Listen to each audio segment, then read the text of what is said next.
Laurie Peste est maman de Nina, ses beaux principes sont passés la fenêtre, on est tout pareil. En tombant enceinte, en 2020, Laurie Peste a remporté une bataille contre l'endométriose. Depuis 2018, la chanteuse et comédienne évoquait cette lutte, tout en expliquant à quel point cette maladie gynécologique rendait difficile le fait d'avoir un enfant. En couple avec Yann Dernaucourt, elle a finalement connu le bonheur en tenant dans ses bras sa petite Nina pour la première fois grâce à une PMA. Si elle conserve farouchement l'identité de sa fille secrète, en camouflant systématiquement son visage sur les réseaux sociaux. L'artiste de 40 ans accepte d'évoquer sa nouvelle vie de maman.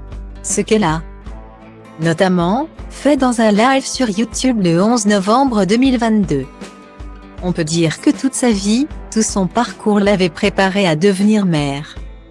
Chanter des berceuses, aucun problème. Avant de devenir officiellement comédienne. En jouant entre autres dans les séries Joséphine, Ange gardien ou Demain nous appartient. Laurie Peste avait même prêté sa voix à certains personnages de dessins animés.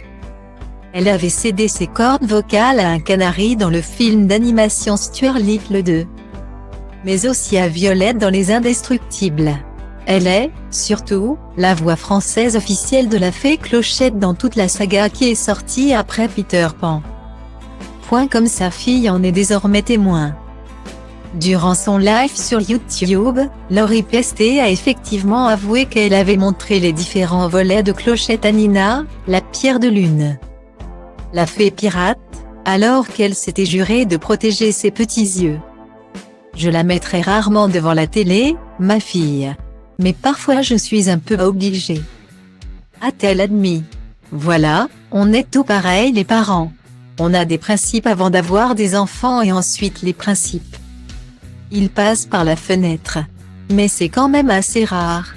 Et je lui ai mis Clochette. Et elle a adoré. Et j'ai adoré qu'elle adore. Je ne lui ai pas dit que c'était maman qui faisait Clochette parce que je pense qu'elle n'aurait pas compris encore.